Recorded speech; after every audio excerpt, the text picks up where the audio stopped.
Do the systems in Tarkov make your brain hurt? This will be a simple and effective guide to stims and how they can be the difference between winning and losing. Hey kid, we forgot to include the instruction manual. I will break these 21 injectors up into 5 groups: healing, bleeding, moving, looting, and niche. Try to put them in a rough order from best to worst, but considering some of the trade-offs, that can be kind of difficult. At the end, I will briefly cover the skills, as many of them are buffed and debuffed with injector use. You could even unlock elite skills. Starting with the health stims, whose primary use is to provide HP regen over time. We all know how important healing is in Tarkov, so these will be ones you really want to pay attention to. ETG provides best in slot healing with 1 minute of 6.5 healing per second. It's kind of a round robin healing the way it's done, and ends with the most injured limb being healed last. It's a huge help for when you need to get moving after taking damage. It also removes concussion effects and will provide 20 levels of buff to metabolism and immunity, and debuffs to health and endurance for 1 minute after the healing effects have worn off, and mild side effects to energy recovery. Adrenaline provides 15 seconds of +4 healing a second, temporarily removes concussion and pain for 65 seconds, and gives 10 level buff to endurance, strength, and recoil control. Debuffs stress resistance lasts 1 minute with minor side effects to energy and hydration recovery. Propital provides 5 minutes of +1 health a second and adds 20 levels to metabolism, health, and vitality during that time. Removes concussion and pain for 4 minutes, and the only side effect is after about 4.5 minutes there will be 30 seconds of tremors and tunnel vision. P&B, 40 seconds of +3 health a second to the limbs and 20 levels of strength during that time. After the effects wear off, health and vitality suffers a 20 level decrease for 3 minutes as well as 20 seconds of tremors. They drew first blood. Wait, what? Now we're getting into the bleed stims. First we got Perfitorin or Blue Blood. This one's kind of crazy because not only does it provide 60 seconds of stopping and preventing bleeds, but it actually provides 1.5 HP regen a second to health. So it's a good segue between the two. Removes radiation exposure, removes and prevents intoxication or poison. The only drawback is healing a heavy bleed in all of these will cause a fresh wound status, and that has a chance of opening back up. Zagustin removes and prevents bleeds for 3 minutes and 20 seconds, also increases vitality by 20 levels for 3 minutes, decreases metabolism, so debuff, for 3 minutes. After 170 seconds, there'll be decreased hydration recovery and tremors for 40 seconds. AHF1 stops and prevents bleeds for 1 minute. There is no side effects other than a mild decrease in hydration recovery. Again, all of these bleed treatments will give you a fresh wound status, so be careful on opening those back up. Now we will transition into the moving injectors. This includes endurance, stamina recovery, could be for arm stam as well. Trimidol provides 3 minutes of +3 stamina recovery a second, +10 to max stamina, and a 10 level bonus to stamina, endurance, strength, attention, and stress resistance skills. Also removing concussion and pain during this time, mild side effects to energy and hydration recovery. On to Melatonin. Pretty impressive long-term buff with 15 minutes of skill boost, buffing strength by 10, endurance by 20, increasing stamina recovery rate by 0.5 ticks a second. You may notice an increase in energy and hydration drain over this 15-minute period. SJ6 is going to give you 4 minutes of +30 increase to max stamina and +2 stamina recovery a second. Side effects of tremors and tunnel vision kick in after 3 minutes and 20 seconds, and those last for 40 seconds. SJ1, a 3-minute boost to endurance, strength, and stress resistance by 20 levels, and minor side effects to hydration and energy recovery. L1 Injector increases endurance skill by 10, strength skill by 20, and increases max stamina by 30 for 2 minutes, as well as providing pain relief during this time. Again, mild side effects to energy and hydration recovery. Alright, you loot lords, here's what you've been waiting for.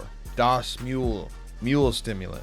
15 minutes of increasing your carry capacity by 50%. Very noticeable, especially when you're loaded to the gills with loot coming out of resort. You got 5 minutes to get to extract. You pop this, and maybe even your endurance stim of choice, and you're good, my goblin friends. But I do believe there will be minor damage to health over time, so just get to exfil. There is another option as well that isn't as expensive. Abdolbos 2? Let me know if I'm saying that right. Lasting a lengthy 30 minutes, giving buffs to endurance, strength, attention, and perception by 20 levels, all the while increasing carry capacity by 45%. This may be the real looting Roomba's stim of choice, as perception and attention help you find and acquire this precious items faster.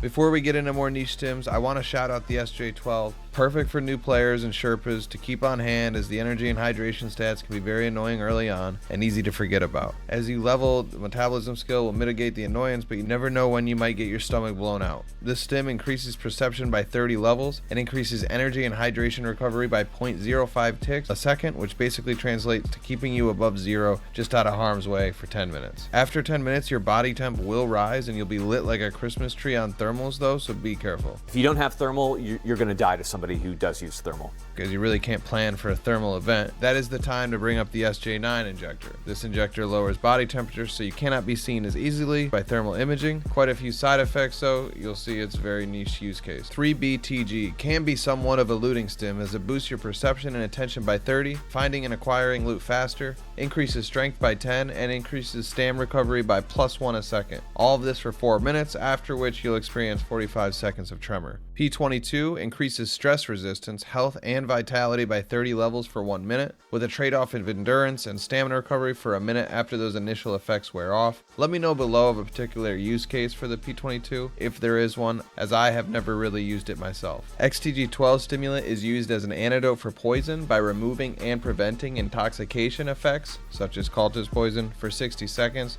This is your anti-cultist injector. Oh, morphine, almost forgot. It removes pain and concussion for 5 minutes, but at a cost of -10 energy and -15 hydration. I'd personally just prefer to use Propital, adrenaline, or another painkiller that doesn't mess so much with my metabolic stats. And finally, Adolbos, handcrafted by the freak himself, ex-Terror Group janitor and self-proclaimed surgeon Sanitar. This is basically a grab bag of buffs and debuffs. Used to be a lot more fun when one of the debuffs was immediate death. It was fun playing Russian roulette in the factory underground. I suppose it's an equivalent of one of those like farm parties I heard about in the news. Guess get-togethers where prescription drugs are exchanged and randomly ingested. Yeah, it's not good. I'm gonna go through the skills now briefly, as they are heavily modified depending on the stims used. When certain skills are max leveled, then you do receive additional perks, and I'll cover those as well best I can. I don't even have any good skills. Starting with attention. Attention increases the looting speed of various containers, and when it's an elite level, doubles your XP for looting and gives you a chance to instantly find items in a container. So when you're getting these buffs of +20 levels, +30 levels, add that on to what you're already at, and you can actually achieve some of these elite level skills without even knowing. Most notable for the attention skill increase is the Obdobos 2 and the 3BTG. Intellect and Charisma can only really be found in the Obdobos injector. Charisma allows you to receive discounts on various services. The elite level adds a discount to scav case prices, reduces fence reputation penalty, and adds one more daily operational task.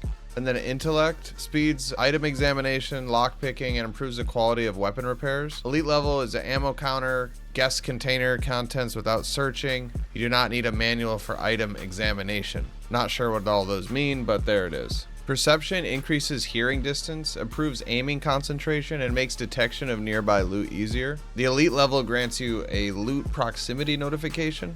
I'm not sure what this is again. Enlighten me if you know. That can be found in things like 3BTG, Obdobos 2, and SJ12 stimulant.